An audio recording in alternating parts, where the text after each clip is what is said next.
नमस्कार दोस्तों, आपका दिल से स्वागत करता हूं मैं अपने चैनल द लकी कॉइन में। दोस्तों, आज की वीडियो कुछ खास होने वाली है। आपको एक इम्पोर्टेंट इन्फॉर्मेशन मिलेगी जो शायद ही आपको पता हो। दोस्तों, आज की वीडियो भारत में चलने वाले 5,000 और 10,000 के नोटों की कहानी पर आधारित है। तो दोस्तों, वीडियो को बिना किसी देरी के शुरू करते हैं, लेकिन उससे पहले दोस्तों मैं आपसे एक बात कहना चाहता हूं।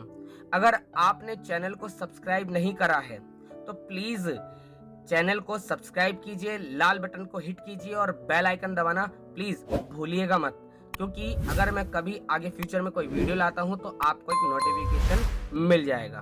दोस्तों, साथ ही साथ इस वीडियो को लाइक कीजिए और कमेंट सेक्शन में अपने कुछ सवाल मेरे को बताइए और इस वीडियो को शेयर कीजिए ताकि ये इन्फॉर्मेशन दूसरे दोस्तों को भी पहुंच सके और दूसरी वीडियो भी मेरे चैनल पे जाके आप जरूर देखिए। तो चलिए दोस्तों, शुरू करते हैं। दोस्तों, आपने न्यूज या सोशल मीडिया पर यह जरूर देखा होगा कि भारतीय रिजर्व बैंक ने अभी हाल फिलहाल में 2000 के नोटों को चलन से बाहर कर दिया है। याद रखिए दोस्तों, चलन से बाहर करा है, ये नोटबंदी नहीं है। नोटबंदी का मतलब होता है किसी भी नोटों को, यानी जैसे अभी 2016 में 500 और 1000 के नोटों को बंद कर दिया गया था, यानी वो चलेंगे ही नहीं।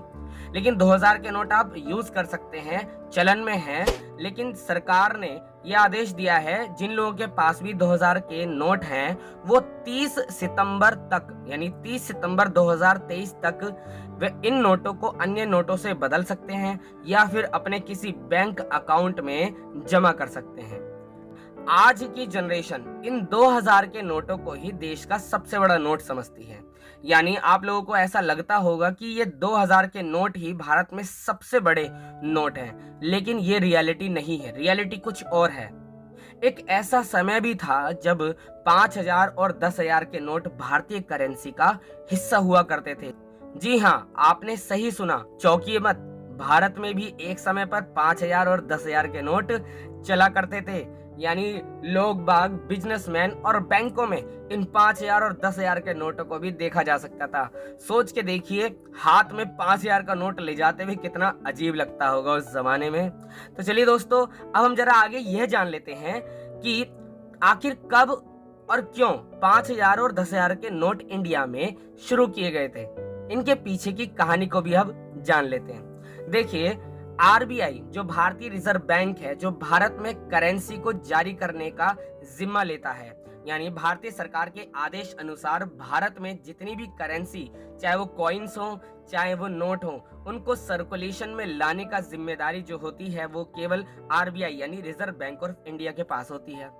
दोस्तों, रिजर्व बैंक ऑफ इंडिया की स्थापना 1934 में हो गई थी और 1938 में भारतीय रिजर्व बैंक ने अपना पहला 5 रुपए का नोट जारी करा था। साथ ही साथ आरबीआई ने 1000 और 10,000 के नोट भी छापे थे।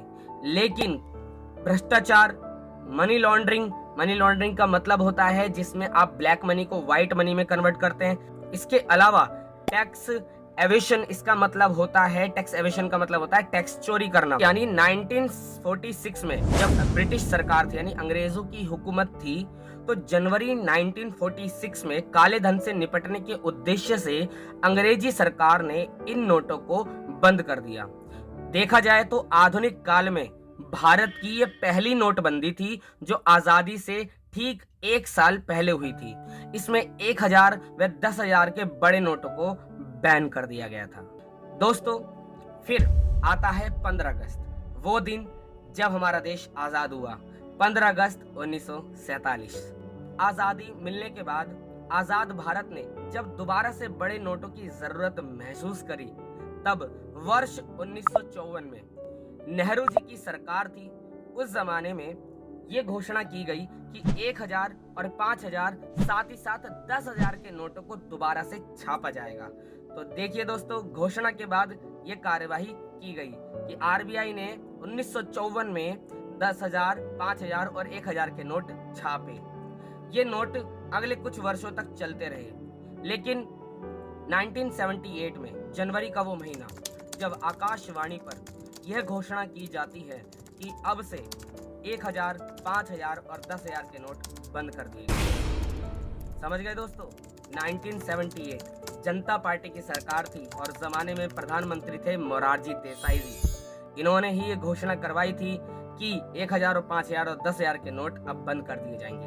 यानी देखा जाए तो आजाद भारत के बाद, यानी आजादी के बाद ये पहली नोटबंदी थी, लेकिन भारत की ये दूसरी नोटबंदी थी। लेकिन दोस्तों इसका उद्देश्य भी वही था, काले धन से बचाव करना, मनी लॉन्ड्रिंग और टैक्स चोरी से बचना। लेकिन दोस्तों साथ ही साथ मैं आपको एक बात और बताना चाहूंगा, भारत की इन दोनों नोटबंदियों का भारतीय अर्थव्यवस्था पर कोई विशेष प्रभाव नहीं पड़ा, क्योंकि दोस्तों 5000 और 10,000 के जो बड़े नोट हुआ करते थे, इन नोटों को 90% देश की जनता ने तो देखा ही नहीं था। तो देखा जाए तो भारतीय अर्थव्यवस्था पर इसका प्रभाव कम था। इसके अलावा देखा जाए तो ये 5000 और 10,000 के जो नोट हुआ करते थे, ये बाजारों में केवल 2 से 5% तक की हिस्सेदारी रखते थे, इससे ज्यादा ये प्रभावशाली नहीं थे। और दोस्तों 1978 से लेकर वर्तमान समय तक यानी 2023 तक अभी भी 5000 और 10,000 के नोट भारतीय मुद्रा में शामिल नहीं हुए। शायद हो सकता है भविष्य में आरबीआई या भारतीय सरकार द्वारा 5000 और 10,000 के नोट भी जारी कर दिए गए, जैसे कि 2016 में 500 और 1000 को रिप्लेस करके 2000 के नोट जारी किए गए थे। दोस्तों आशा करता हूं कि आपको ये इन्फॉर्मेशन अच्छी लगी होगी, आपको ये जानकर अच्छा लगा होगा कि 5000 और 10,000 के नोट भारत में कब और क्यों छापे गए और आखिरकार ये नोटबंदियां क्यों की गई थी। कृपया करके मेरे चैनल को सब्सक्राइब कीजिएगा, वीडियो को लाइक कीजिए, शेयर कीजिए और कमेंट सेक्शन में जाइए, वहां कमेंट करके मेरे को बताइए कि आपको अगली वीडियो किस टॉपिक पे चाहिए। अगर मेरे से कुछ भूल चूक हो जाती है उसको आप कमेंट सेक्शन में मुझे बताइए। प्लीज वीडियो को लाइक शेयर कीजिए। तो अगली वीडियो में मिलते हैं दोस्तों, तब तक के लिए जय हिंद, वंदे मातरम।